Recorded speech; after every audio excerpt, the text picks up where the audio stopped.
Եվ այսպես դարվեց Հայաստան-Իսրայել հարաբերությունները հերթական անգամ խայտառակություն է տեղի ունեցել Իսրայելում Եվրատեսիլը մեկնաբանելիս հասել է հայկական ելույթին հերթը հայի ելույթի ժամանակ իսրայելցի մեկնաբանները ասել են, որ հայերին իզուր են թույլ տվել Երուսաղեմում ունենալ հայկական թաղամաս, նմանատիպ գռեհիկ հայտարարություններ, որը մենք չենք ուզում ուղիղ կերպով ներկայացնել, այսինքն իրանց ատելությունը, իրանց դեմքը ընդդեմ հայերի ներկայացվել է, թե իրանք ոնց են ատում հայերին։ Սրան ի պատասխան հայկական համայնքը Իսրայելում գտնվող պատասխանել է, որ մենք 1000 տարի ապրել ենք Երուսաղեմում, ունեցել ենք հայկական թաղամաս եւ մենք ենք սարքել այդ թաղամասը, այլ ոչ թե դուք։ Իրանք նշում են, որ մենք սարքել ենք հայերի համար թաղամաս շատ իզուր եւ այլն։ Հայերի համար որևէ մեկը որևէ բան չի սարքել։ Այդ աշխարհում տարբեր տեղերում ապրող հայերն են իրանց սեփական տները սարքել եւ որոնք այսօր որ հայկական նույնիսկ չեն էլ համարվում, շատ ազգություններ հայկական կառույցները սեփականաշնորհեցին, ինչպիսին Թուրքիան, այսօր էլ Ադրբեջանը եւ Իսրայելը նույնս Ադրբեջանի դաշնակիցը, նույն ադրբեջանական լոզունգներով շարժվում է առաջ ու կա իսրայելա-հայկական անհամաձայնություններ, որտեղ Հայաստանի Հանրապետությունը աջակցում էր Պաղեստինին, նաև ճանաչեց Պաղեստինի անկախությունը։ Սա Իսրայելին դուրս չի եկել, բայց մեզ էլ դուրս չի եկել այն, որ ինքը աջակցում էր Ադրբեջանի, զենք էր մատակարարում եւ Ադրբեջանի ռազմական դաշնակիցն էր համարվում եւ առհասարակ իրենց գործնեությունը մեզ այդքան էլ դուրս չի եկել։ Իսրայելի գլխավոր հովանավորը, եթե չլիներ Միացյալ Նահանգները, Իսրայելը գոյություն չէր ունենա։ Արաբական աշխարհը Թուրքիայի հետ միասին Իսրայելը կոչնչացնեն եւ Ադրբեջանը այսօր Իսրայելի հետ լավ հարաբերություններ ունի, որովհետեւ ցանկանում է այդ լավ հարաբերությունները թեքի այլ ուղղությամբ, այսինքն Իսրայելը Ադրբեջանին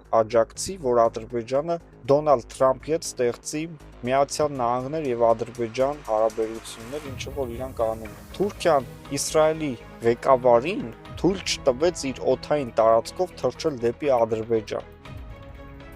Եվ այդ հանդիպումը տեղի չունեցավ Բաքվում։ Այսինքն Թուրքիան ձեր վրա թքած ունի, ձեր վրա միայն Ադրբեջանն է ուշադրություն դարձնում այս տարածաշրջանում։ Դուք ձեր 4 կողմից շրջափակված եք թշնամիներով։ Եթե չլինի Միացյալ Նահանգների նավատորմը միջերկրական ծովում, ապա Իսրայելը կոչնչանա։ Եվ հայկական համայնքի վրա առաջին անգամ սենց հարձակում այն երկրում, որտեղ որ իրանք ապրում են։ Աշխարհում չկա մի երկիր, որտեղ որ լինի հայկական համայնք ու հայերի հասցեին նման հայտարարություններ անեն։ Նույնիսկ Թուրքիայում հայերի հասցեին նման հայտարարություններ չեն արվել, եթե հանենք մի քանի բաներ, որոնք քաղաքական հայտարարություններ են, որոնք կոնկրետ տեղի հայերին չեն վերաբերվել, տեղի հայերի մասին որևէ պետություն եւ մեկ է ռուսներն են արել մի քանի հայտարարություններ ու վերջ։ Սա նշանակում է հետեւյալը, որ Սփյուռքի հայերը պետք է քվեարկեն այսօր Եվրատեսիլում մեր մասնակցի օգտին եւ մեր մասնակիցը հաղթի Եվրատեսիլը կամ գոնե բարձր տեղ ստանա եւ Իսրայելը ստանա իր պատասխանը։ Շատ ցավալի է, որ Իսրայելին աճեցնում է Միացյալ Նահանգները եւ նույնիսկ սա ազդելու է Հայաստանի եւ Ամերիկայի միջև հարաբերություններին, որովհետեւ Ամերիկան Իսրայելին չի թողնելու եւ աջակցի Հայաստանին, սա ազդելու է հայ-ամերիկյան հարաբերությունների վրա, որովհետեւ նրանք չեն սիրում, որ պետությունը խնդիր է ունենում Իսրայելի հետ։ Բայց ըստ էության Թուրքիան ամենամեծ խնդիր ունեցող երկիրն է արաբական աշխարհը։ Դոնալդ Թրամփը գնաց Սաուդյան Արաբիա, գնաց Արաբական Էմիրություններ, Քաթար, գնաց երկրներ, գնաց որտեղ որ Իսրայելին չեն սիրում, ատում են Իսրայելին։ Իսկ այսօր ամերիկյան պատվիրակությունը գտնվում է Թուրքիայում, կրկին Իսրայելի թշնամի համարվող պետություն, բայց որ Հայաստանը ասի ես Իսրայելին ատում եմ կամ Իսրայելը ճիշտ քաղաքականություն չի վարում, Միացյալ Նահանգները կամ Իսրայելի աջակից մյուս պետությունները կհարձակվեն Հայաստանի վրա քաղաքական առումով։ Այսինքն մեր թուլությունը դարձել է մեր թշնամին։ Մնացած պետությունները, որ ունեն ինչ-որ մի դիրք, չնչին հզորություն նույնիսկ, իրանք ինչ ուզում խոսում են եւ դրա հետևանքները չեն կրում։ Իսկ Հայաստանը շատ խոցելի պետություն է։ Եվ այսպես ուշադրություն, շատ կարևոր տեղեկատվություն, տարբեր աղբյուրներ գրում են այն մասին, որ Ադրբեջանի նախագահի դուստրը Լոս Անջելեսում բացել է բիզնեսներ, որոնք տապալվել են Քիմ Քարդաշյանի աջակցությամբ։ Եվ ինչ է կատարվում, Ալիևների ընտանիքը մենք գիտենք, որ պայքարում է Լոս Անջելեսի հայերի դեմ, Թուրքիայի ղեկավարության հետ միասին։ Ալիևի աղջիկը բացում է մի բրենդային հագուստների, այսպես ասած, արտադրություն եւ խանութներ Լոս Անջելեսում եւ Ամերիկայի տարբեր քաղաքներում, որը պետքա մրցեր հիմնականում Քիմ Քարդաշյանի արտադրած հագուստների հետ։ Եվ ամբողջությամբ դիզայներական լուծումները այնպես էին տրված, որ լրիվ նման է Քիմ Քարդաշյանի արտադրանքներին, եւ եթե դու ուղղակի խորացած չլինես բրենդների մեջ, չտարբերես բրենդները, ապա չես հասկանա, թե դա Քիմ Քարդաշյանի բրենդն է, թե ոչ։ Եվ այսպիսով խանութներ են բացվում Լոս Անջելեսում, ինֆորմացիան հասնում է Քիմ Քարդաշյանի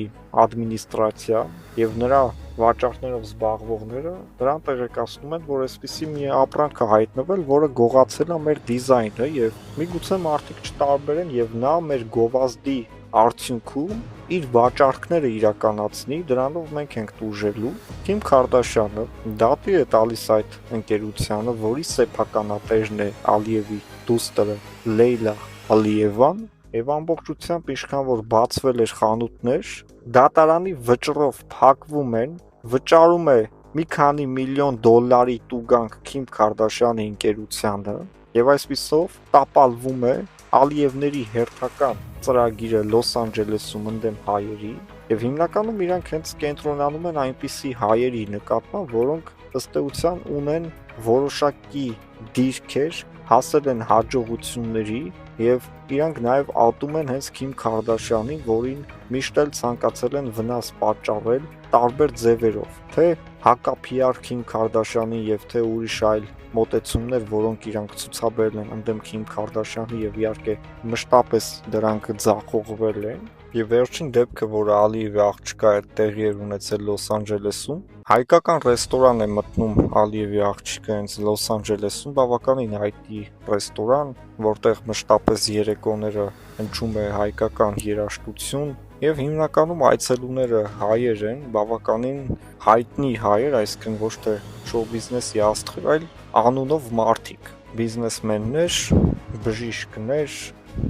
հայտնի ոլորտների ամենահայտնի հայերը։ Այցելում է Ալիևան իր թիկնապահների հետ, պատվիրում է տոլմա եւ նշում է մատուցողին, որ ինձ կբերես ադրբեջանական տոլմա։ Մատուցողը չի հասկանում ով է,